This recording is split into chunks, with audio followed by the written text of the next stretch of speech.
Fala, guerreiros! Não foi o que a gente esperava, né? Para falar a verdade, né? Pós-jogo, Fluminense e Aliança Lima, 1-1, um empate até que não foi um mau resultado pelo que o time demonstrou em campo, né? Vamos falar aí do pós-jogo, né? Das coisas que aconteceram. Fluminense não estreou bem na Libertadores, né? Aí vamos falar, mas o Grêmio perdeu, levou o time reserva pensando no final do Gauchão no segundo jogo, né? O Atlético Mineiro joga hoje, né? Já estamos na quinta-feira, né? Deve levar um time misto também reserva, porque está pensando na final do Mineiro. O Flamengo realmente empatou, mas foi na altitude, né? Temos aí São Paulo também estreando. O Botafogo perdeu em casa. É difícil, a Libertadores é difícil, não é um campeonato fácil, né? Separa os homens dos meninos, né? Como a gente costuma dizer.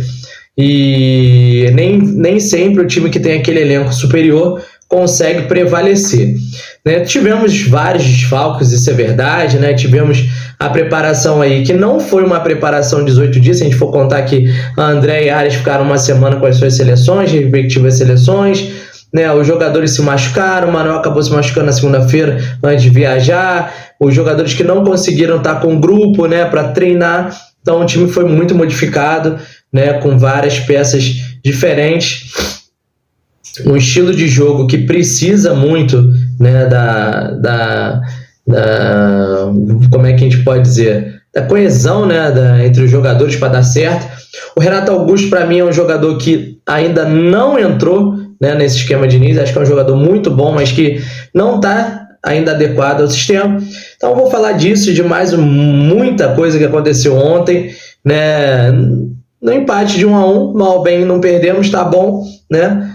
Estreamos aí sem derrota já, como sempre, e vamos buscar aí a terça-feira a vitória em casa, no Maracanã lotado, contra o Colo-Colo. Venceu o primeiro jogo, muito importante vencer em casa e assumir de repente a liderança do grupo aí, né? Mas pensar aí jogo a jogo, pensar aí quem pode voltar, quem pode reforçar, né? E isso a gente vai falando aqui no vídeo pós-jogo. Canal Guerreiro Tricolor, verdadeiro canal da torcida tricolor, tamo junto, vem comigo.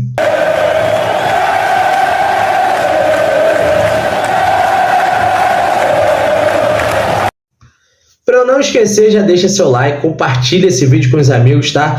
Me ajuda muito. Inscreva-se no canal, você não me conhece. Xande Pantoja, aqui é o canal Guerreiro Tricolor, tudo sobre o Flusão, notícias sobre o Fluminense. Então inscreva-se, deixe seu like, compartilha esse vídeo com os amigos. Me ajuda muito, muito a continuar fazendo esse trabalho maravilhoso do nosso Flusão para vocês. Então, bom, Fluminense e Aliança Lima. Vamos lá. Como eu falei no pré-jogo, você não viu o pré-jogo? Pega ali o pré-jogo, dá uma olhadinha no que eu falei sobre as escalações e sobre como jogava a Aliança Lima. Dá uma olhadinha lá no que eu falei. O Fluminense teve o controle total do jogo no primeiro tempo. Controle. Só que a torcida está insatisfeita com esse controle, esse domínio, né? 70 e poucos por cento de posse de bola, 80%, mas sem efetividade, né? Mas sem conclusão a gol. O Fluminense deu um chute a gol no primeiro tempo. Um chute a gol no primeiro tempo. Para falar a verdade, o goleiro do Aliança Lima não fez uma defesa, né? Porque não vou nem contar do segundo tempo, daqui a pouco eu falo, mas não fez uma defesa, né? E tomou o gol. Mas defesa mesmo não fez. Defesa fez o Fábio. O Fábio tocou mais na bola do que o Lelê, né? Então, o primeiro tempo que o Fluminense deu, né, as chances de gol para o Aliança Lima, vamos ser muito sinceros. O gol foi meio dado e meio, né, meio, como é que eu posso dizer para não tirar, foi meio dado e meio competência do Aliança Lima no contra-ataque, essa que é a realidade. O Fluminense errou 2 passes com o Felipe Melo, né, para o Thiago Santos. Saiu a defesa do Fábio, no outro o Thiago Santos foi e não foi para saber se dividir a bola ou não, né? E o Aliança Lima chegou também no gol do Fluminense. 2 falhas importantíssimas e falhas básicas, né? Que eu vou falar depois da entrevista de Fernando Diniz, ele bota muita culpa do gramado. Os repórteres também falaram que o gramado não era muito bom, o gramado era muito seco, a bola não corre como a gente deseja. Mas você que está jogando futebol, que já é um profissional, tem que saber que se o gramado tá seco, tá ruim, bate mais forte. Você já jogou ali 10, 15 minutos de partida, o Fluminense foi errar com os 20 minutos, foi quando a Aliança Lima teve a primeira chance. Então já tinha 20 minutos de jogo ali, já tocando bola naquele gramado. Então eu não vejo muito isso como desculpa, né? Me perdoe, se você vê, tudo bem. Respeito sua opinião, mas eu não vejo. Felipe Melo errou 2 vezes, né? Demos esse contra-ataque pro Aliança Lima. Depois o Marcelo tentou uma jogada onde o Fluminense tinha até mais superioridade numérica no contra-ataque do que o Aliança Lima. Errou o Waterman, que é um panamenho, que é um bom jogador, excelente jogador, né? Ele lança o Serna, como eu falei aqui no pré-jogo, confere lá, né? Eu vou até botar aqui o que eu falei do Serna e do Waterman aqui, né? Mas esse Serna é um grande jogador. O time do Aliança Lima usa muito ele pelo lado direito. Então ele vai infernizar ali o lado esquerdo da zaga do Fluminense, que conta com Marcelo e Felipe Melo na cobertura. Ele vai perturbar, é um jogador rápido, de velocidade, cruza muito bem a área, faz muitas jogadas pelo lado do campo. Então o Fluminense tem que ficar ligado aí na cobertura aí do Marcelo ali na lateral esquerda, ajudando o Felipe Melo ali também na cobertura, porque ele é o jogo do Aliança Lima, tá? E as bolas são sempre alçadas para a área. Quando tem o Barcos, para os dois, para o Barco e o Alterman. E o Alterman é um grande jogador também, tá? É muito perigoso. Ele quebra ali o meio da zaga, ele quebra linhas.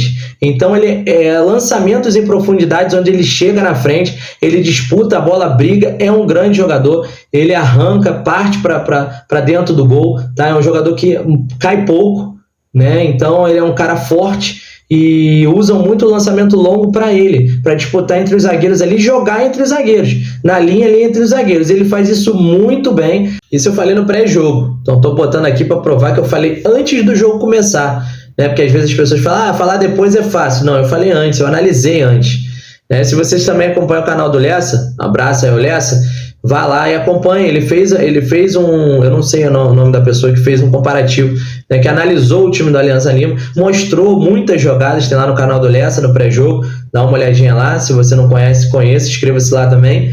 E ele analisou o Fluminense, o Aliança Lima.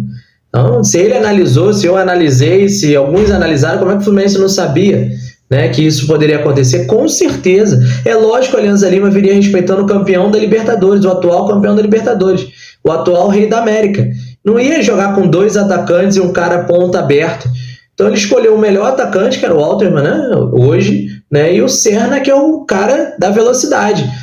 Ele partiu para cima, driblou o Thiago Santos, chutou entre as pernas do Thiago Santos, entrou no único lugar que a bola podia entrar, o Fábio não teve culpa nenhuma, entre a trave e o dedinho dele, 1-0. Aliança Lima era tudo que eles queriam, né? Depois se fecharam numa linha de 5. Preste atenção nisso, hein? Se fecharam numa linha de 5, eu falei isso também. Vou postar aqui para vocês verem. Pera aí, vou botar aqui o que eu falei no pré-jogo agora. A parte defensiva, eles voltam numa linha de 5, né? Os 3 zagueiros e os 2 laterais, eles fazem essa linha defensiva muito bem, né? Eles fecham ali muito bem os espaços. O Fluminense vai ter que usar o seu futebol, o seu repertório para furar essa zaga aí do Aliança Lima e sair. Tá vendo? Ele se fecha numa linha de 5. E vocês vão saber por que eu enfatizei isso. Porque na entrevista coletiva que eu vou postar no próximo vídeo, do Felipe Melo com o Fernando Diniz, vocês vão entender que eu vou frisar lá também a linha de 5. Então eles se fecharam numa linha de 5, 1-0 em casa, torcida apoiando, com um contra-ataque muito veloz, 2 jogadores que furam a defesa, não só o Serna, mas o Waterman também, que é muito forte, né, e joga ali entre os 2 zagueiros. O Fluminense continuou tendo domínio do jogo, como estava tendo, muita posse de bola, muito toque pro lado, muito isso, muito aquilo e pouca finalização. Mas tem uma pergunta até pro Diniz que ele fala: achei que o Ares numa jogada ele poderia ter chutado pro gol. Realmente, essa jogada poderia ter chutado pro gol em vez de ter dado pro Lelê. Até para dar pro Lelê é melhor chutar pro gol, minha opinião. Lelê, para mim, não sei o que tá fazendo no Fluminense. Ele já demonstrou que não tem capacidade de jogar no Fluminense. Já demonstrou. Cauã Elias, em pouco tempo no segundo tempo, foi melhor. Isso eu falo depois. Mas ele não foi. E eu acho que os chutes fora da área seriam um potencial perigo. Não que a bola, de repente, não fosse pro gol, mas sobrasse uma bola para alguém, batendo no zagueiro, sobrando para alguém para fazer o gol, indo para escanteio, fazer uma jogada de escanteio. Independente, o Fluminense continuou, né, dominando o primeiro tempo, sofrendo os contra-ataques, né, do Aliança Lima. E termina 1-0 o primeiro tempo. né? O Diniz volta para o segundo tempo tirando o Thiago Santos, que para mim não é o culpado, né, dos erros do primeiro tempo. Mas as recuadas foram mal feitas para ele, né? Diga-se de passagem. Uma, ele errou mesmo, né? Errou. E depois se recuperou dentro da área, tirando a chance clara de gol do atacante, o Serna, até por sinal, do Aliança Lima. Como um jogador na linha de defesa faz toda a diferença do time do ano passado para esse ano. A saída do Nino é crucial para o que vive hoje o Fluminense defensivamente. Porque ele segurava, né, defensivamente, teoricamente, junto com o Felipe Melo, mas ele, por ser mais rápido, ter um posicionamento muito bom, ele segurava a defesa do Fluminense. Se antecipava, chegava na frente, fazia cobertura, coisa que a gente não vê hoje. Não vou criticar só o Thiago Santos, porque o Felipe Melo também não tem feito. Na jogada em velocidade sai o gol do Aliança Lima, o Felipe Melo, ele dá um sprint puxando o ar para em velocidade tentar chegar dentro da área e sai o gol, mas chegou atrasado, não aguenta mais, entendeu? Não é contra nada ele, mas acho que tinha que ter se apontado no final do ano passado, acho que ele mesmo, por todos os problemas que ele vem passando para jogar futebol, né? Mas renovou, mais um ano, tá jogando. O Fluminense foi ao mercado, trouxe um zagueiro desconhecido, né, que jogou numa liga totalmente fraca, né, vamos dizer assim, que é americana, não é forte, é fraca, né, e nem titular, nem tirar o lugar do Thiago Santos consegue. E o Manuel voltando, ainda estava pegando o lugar dele. Então, e tem o Marlon ainda, que se não tivesse machucado também estaria jogando. Então é complicado. O Fluminense foi ao mercado, não trouxe um zagueiro de qualidade para ser titular. O Fluminense precisa ir ao mercado e trazer urgentemente um zagueiro para ser titular. O Léo Ortiz era muito caro, não interessa. Acho que valia a pena pagar um cara caro. Mas para ser titular, canhoto, bom zagueiro, joga muito e está na reserva do Flamengo. Então acho que o Fluminense tem que pensar nas prioridades. Precisa de um atacante para ser reserva do Cano, né? Já que não, com certeza o Fluminense não vai usar o Cão Elias, né, como reserva do Cano, né? O clube não tem essa mentalidade. Como não usa o Felipe Andrade para jogar de zagueiro, um excelente jogador, joga de zagueiro, joga ali na cabeça de área, né? E o Fluminense perde os jogadores de meio. Entra para o segundo tempo, bota o Martinelli junto com o Felipe Melo na zaga, que fez uma partidaça o Martinelli. Uma partidaça, tanto no meio quanto na zaga, uma partidaça do Martinelli. O Martinelli tá jogando muito, ninguém fala muito dele, mas o Martinelli tá jogando demais. Demais, né? E depois bota o Terãs, né, no time. Eu acho que é uma substituição que não rendeu nada, o Terãs não tem rendido nada, não tá jogando futebol no Fluminense, né? Ainda tá muito aquém do que foi a contratação, muito aquém até do que o Marquinhos jogando em posições diferenciadas, né? O Terãs não mostrou nada, errou praticamente tudo, né, no jogo. Depois o Diniz faz as outras alterações, né?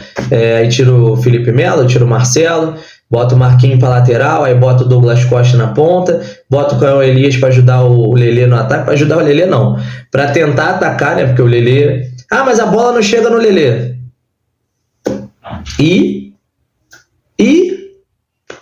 Né? E eu até esqueci, eu esqueci até da substituição no primeiro tempo. O Renato Augusto saiu machucado para a entrada do Lima, né? No primeiro tempo, mais uma lesão agora do Renato Augusto, substitui o Ganso, né? Nesse ponto, talvez eu não tivesse deixado o Lelê em campo. Nessa substituição do segundo tempo, eu tivesse tirado o Lelê, posto o Cão Elias, tinha posto o Douglas Costa, tirado o Felipe Melo, né? Que ali ficou com a zaga com o André e Martinelli, olha só. André e Martinelli, os dois cabeças de área, dois meias, né? Segundo volante, um cabeça de área, segundo volante, jogando de zagueiro, e jogando melhor que os zagueiros. A gente perde eles na cabeça de área porque a gente não tem alguém para repor. Até tem o Felipe Andrade no banco, mas ele não usa, né? Mas eu tiraria o Lelê, colocaria o Cauã Elias e deixaria o Marcelo. Tiraria o Felipe Melo, colocaria o Marcelo no meio, armando o time com a habilidade, com a visão de jogo que ele tem ali no meio. Já que ele perdeu o Renato Augusto e está sem o Ganso, já bota ele ali no meio. Porque no jogo da volta você já tem o Diogo Barbosa de volta, né? Talvez você não tenha... Marcelo é um cara super habilidoso.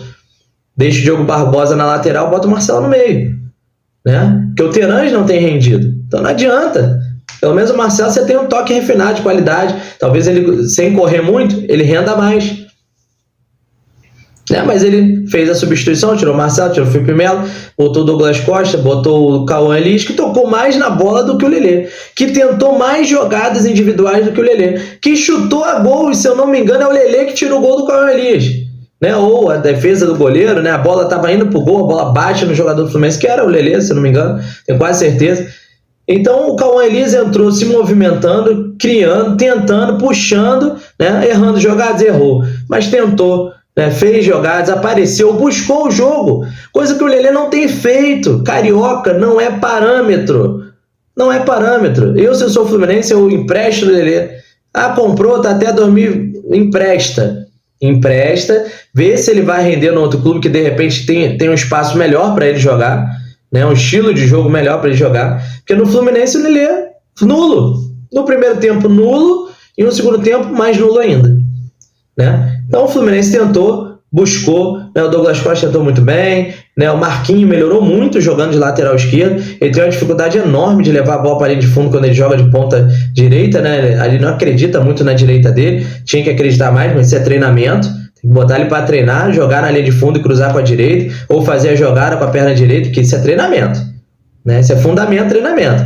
Se você vê que ele está com essa dificuldade, treina isso durante a semana, minha opinião. Mas eu não sou o treinador, né? Eu sou auxiliar, mas minha opinião humilde, né?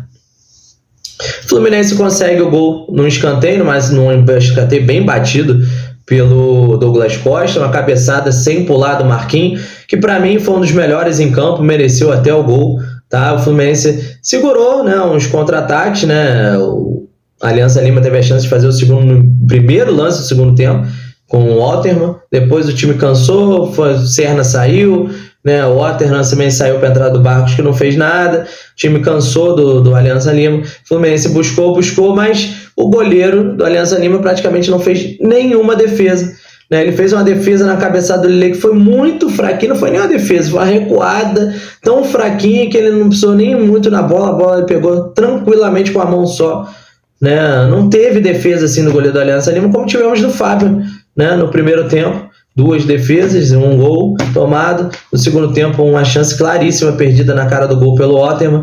O Aliança Lima teve mais oportunidades claras, né, de gol do que o Fluminense, e o Fluminense desde né, do jogo contra o Botafogo, isso é uma análise até que quem fez foi o Gabriel do Raiz Tricolor, o Fluminense não finalizava, então jogou 2 jogos contra o Flamengo, né, teve o jogo contra a Aliança Lima, e o Fluminense praticamente não finaliza, né, finaliza muito pouco, que a cabeçada do Lelê eu não vou nem contar como finalização, vou contar só o gol, foi finalizar no gol do Marquinhos ontem. Então é muito pouco para um time que está buscando, né, o bi da Libertadores. O Fluminense tem que se reinventar. O Fluminense tem que contratar jogadores de mais velocidade. A gente tem o Keno, tá machucado, eu sei. Tem o Marquinhos agora, beleza. Tem o Lucumí, que a gente ainda não sabe, né? Jogou de lateral direito contra o Flamengo. Mas ele é um atacante. De repente ontem ali talvez também fosse uma boa, né? Botar ele para correr, para disputar. Ele é um cara indo 1 contra 1, como o Marquinhos. A gente tem que ver esses jogadores, né? Até por causa da temporada. Esse time do Fluminense desse ano não vai aguentar uma temporada grandiosa como a do ano passado. Os jogadores não vão aguentar, por motivos óbvios, né? Temos 6 lesionados, 7 com o Renato Augusto, que saiu ontem, né? A suspensão do Diogo Barbosa já volta no outro jogo, mas o John Kennedy não volta, tá? Ele pegou 2 jogos de suspensão, então ainda vai ficar o outro jogo fora. Se o Cano não voltar, é Lelê ainda, né, que a gente vai ter que aturar até terça-feira. Esperamos que o Cano consiga se recuperar, nem que jogue um tempo só, pelo menos. Mas também não adianta forçar também para ficar fora depois, né? E o Fluminense tem que ver, tem que ir ao mercado. Um zagueiro é a prioridade hoje, o zagueiro para ser titular, né, chegar e jogar. Um jogador de velocidade ou um atacante reserva. Mas tem o Douglas Costa. Mas, gente, vamos lá. Gabriel Pires foi contratado, ele se machucou, ficou um tempo no Botafogo fora, e um amigo meu, Bocão, um abraço, Bocão, beijão, Bocão, do Resenha Alvinegra, ele falou pra gente que ele é um grande jogador, mas tem esse problema de lesão, então você tem que se preocupar, porque o Gabriel Pires já está lesionado, o Douglas Costa já se lesionou, tem propensão a se lesionar durante o ano, o Renato Augusto tá lesionado, a gente não sabe o que é, mas é um jogador que é mais propenso a se lesionar. O Ganso se lesionou, Cano, que não é de se lesionar, lesionou. Então, o ano é muito longo para jogadores com muita idade. Então, a gente precisa dar uma renovação, dar um gás novo, né? Até porque no meio do ano a gente não sabe o que vai acontecer, né? Eu sei mais ou menos o que vai acontecer com o John Arias, vou fazer um vídeo sobre isso. Mas, a princípio, perderemos André e John Arias. Vocês já pensaram nisso no meio do ano? Então esse foi o pós-jogo, né? Fluminense e Alianza Lima. Vou comentar aqui sobre as entrevistas do Felipe Melo, do Fernando Diniz, né? A entrevista coletiva do Fernando Diniz. Fazer um videozinho e postar para vocês daqui a pouco. Diz aí, comenta aí o que você achou do jogo. Você achou que foi bom? O empate foi bom? Foi ruim? O time jogou bem? Jogou mal? O que você analisou? Eu tô certo? Tô errado? Como que eu falei, né, sobre o time da Alianza Lima? Foi realmente o que aconteceu? O Fluminense não sabia que isso podia acontecer? Coloque aí nos comentários, mande mensagem. Um abraço, fique com Deus, até o próximo vídeo. E vamos falar aí sobre a entrevista coletiva. Vamos ver o que o Diniz realmente falou, né? Se eles foram coerentes com o que foi a partida, né? E o que a gente espera para a próxima partida, é terça-feira, contra o Colo-Colo em casa. Deus quiser, Maracanã lotado, pressão, buscar a vitória, primeira vitória na Liberta. Um abraço, fiquem com Deus.